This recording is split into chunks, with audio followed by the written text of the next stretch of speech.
নমস্কার। আজকে ভিডিওটিতে আমরা আলোচনা করব ৩৮,০০০ টাকা পর্যন্ত কি সত্যিই বেতন বাড়ালো বাংলার সরকারি কর্মীদের। নবান্ন থেকে বিজ্ঞপ্তি প্রকাশ করে এমন খবর সামনে আসতেই রাজ্য জুড়ে চর্চা শুরু হয়েছে। কারা পাবেন এই টাকা, কতটা বেতন বাড়বে আর কবে থেকে কার্যকর হবে এই ঘোষণা, আসুন বিস্তারিত জানি।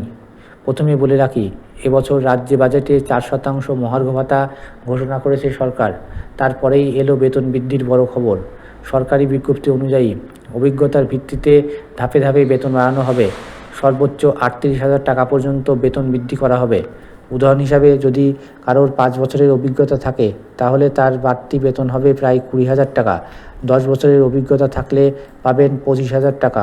15 বছরের কাজ করলে সেই পরিমাণ বেড়ে দাঁড়াবে প্রায় 31,000 টাকা। আর যাদের 20 বছরের অভিজ্ঞতা আছে তাদের জন্য বাড়তি বেতন হবে সর্বোচ্চ 38,000 টাকা। এতেই শেষ নয়, এই বাড়তি বেতন 60 বছর বয়স পর্যন্ত কার্যকর থাকবে। কার্যকর সময় ও বকেয়া টাকা। নতুন বেতন কাঠামো 1 জানুয়ারি থেকে কার্যকর হচ্ছে, অর্থাৎ যারা এর মধ্যে কাজ করেছেন তাদের অ্যাকাউন্টে বকেয়া টাকাও একসাথে জমা হবে। সম্প্রতি রাজ্য চুক্তিভিত্তিক ড্রাইভার বা গাড়ি চালকদের বেতন বৃদ্ধির ঘোষণা করা হয়েছে।